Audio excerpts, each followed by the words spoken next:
Viva Voz, com Vera Magalhães.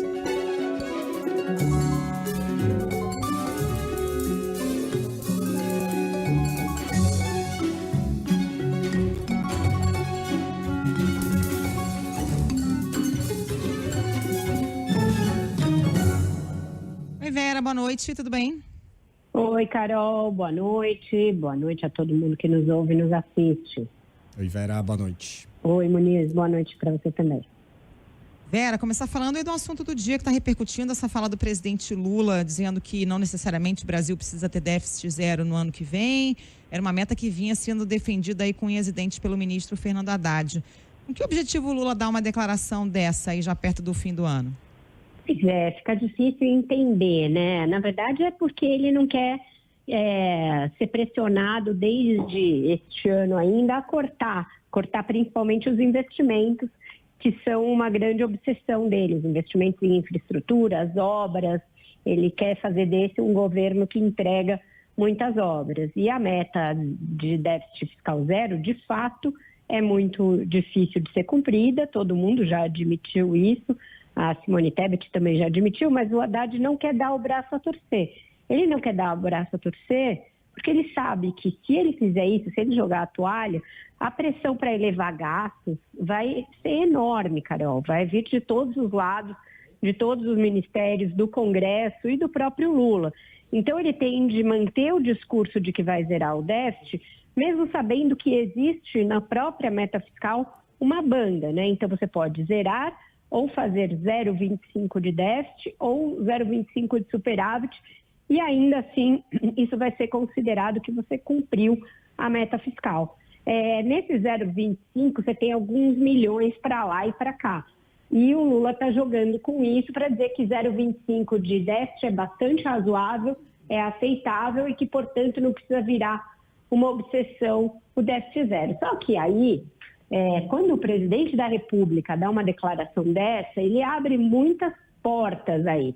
Portas para quem quer minar o Haddad, e isso é uma ala grande do PT que quer fazer. Portas para quem quer pedir mais dinheiro, e aí o céu é o limite, a gente sabe que todo mundo está nessa, do centrão até os ministros.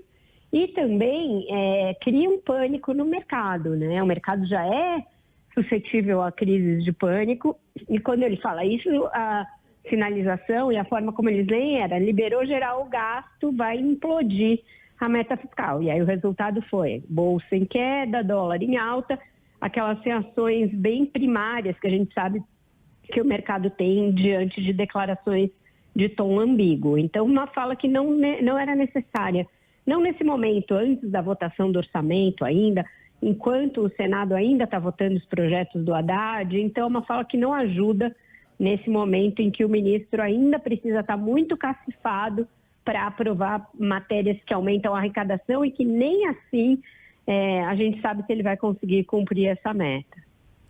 Ô Vera, nesse café da manhã aí com jornalistas, o presidente Lula falou sobre outros assuntos aí importantes e teve uma fala sobre a GLO, né, aquele mecanismo de garantia de lei e da ordem. Ele descartou a possibilidade de usar a GLO no Rio de Janeiro devido a essa crise de segurança que a gente tem acompanhado, e diz que enquanto ele for presidente, esse instrumento, GLO, não vai ser usado. Como que a gente pode ler essa declaração dele? Ainda é um sinal daquele certo pé atrás do governo Lula com os militares? É sim, Muniz. E isso fica muito evidente quando ele termina a fala dizendo que os militares precisam recuperar a sua credibilidade junto à população, porque no governo passado houve ali uma confusão do papel institucional do Exército, principalmente, das Forças Armadas. Então, ele está querendo que os militares fiquem o mais afastados possível de questões ali com grande potencial de comoção social, de implicação política, etc. E isso vale principalmente para o Exército, que das três forças foi a que mergulhou mais de cabeça no bolsonarismo. Então, ele quer tirar o Exército da linha de frente dessa reação à escalada do crime organizado no Rio de Janeiro e deixar o envolvimento das Forças Armadas apenas para aquilo que ele aventou lá no início da semana. A Marinha fiscalizando mais os portos e a Aeronáutica ajudando a Polícia Federal na fiscalização dos aeroportos e etc. Então, esse deverá ser o desenho do programa que vai ser detalhado na semana que vem, portanto, sem os militares. Essa coisa da GLO foi muito utilizada no governo Temer e o Lula não quer repetir o instrumento. Tanto que no 8 de janeiro, ele foi aconselhado no primeiro momento a não decretar uma GLO, porque isso poderia ser lido como uma delegação de funções ao Exército, aos militares, que naquele momento era tudo que o governo não queria fazer. Então, a aversão a esse instrumento veio um pouco do governo Temer e muito dessa memória do 8 de janeiro, que no governo ainda é algo muito forte. Então, por isso que o presidente não quis decretar a GLO e disse que ela não vai ser usada no governo dele. Eu acho meio prematuro você garantir que você não vai usar um instrumento desse, você não sabe o que pode acontecer e a necessidade que você pode ter, mas essa declaração peremptória vem desses dois momentos. Vera, mudando de assunto, o ex-presidente Jair Bolsonaro criticou o relatório da CPI do 8 de janeiro, bem ao estilo dele, né? Atacando a relatora. Sentiu? Chamou a senadora Elisiane Gama de desqualificada. Disse que o relatório é desqualificado como ela.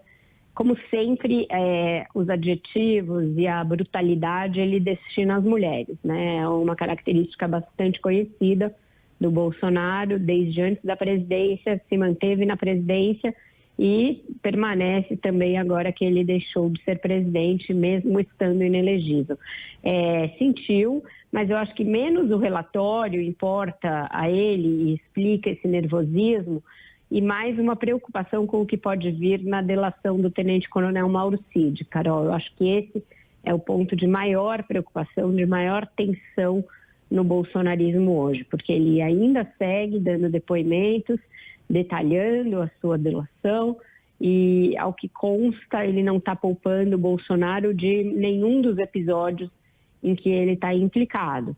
Então, as duas coisas estão mais ou menos imbricadas, porque o 8 de janeiro, que é investigado pela CPI, também é um dos temas da delação do tenente-coronel Mauro Cid, mas eu acho que mais do que se preocupar com a CPI, ele se preocupa com essa delação. E aí o ataque à relatora porque atacar uma mulher para ele é sempre mais fácil.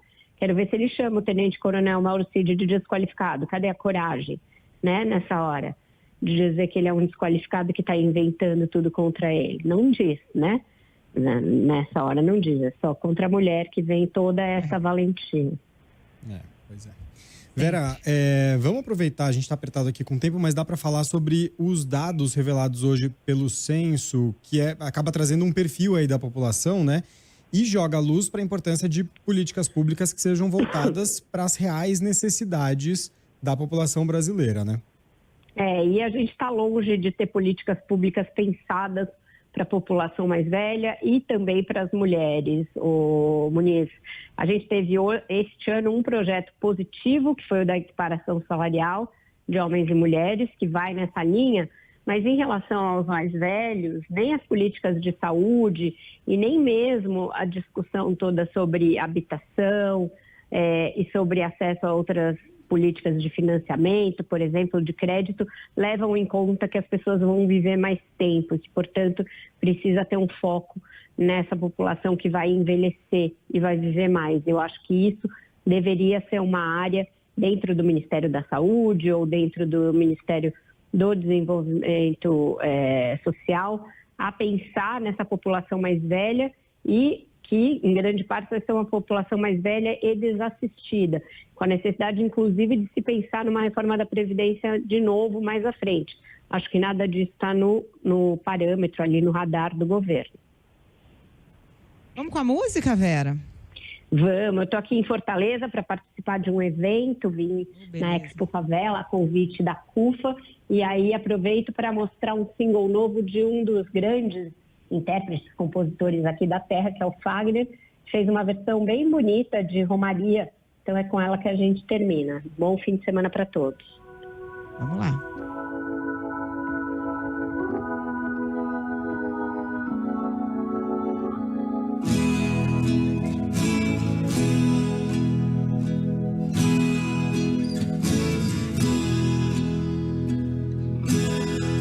de sonho e de pó, o destino de um só, feito eu perdido em pensamentos sobre o meu cavalo.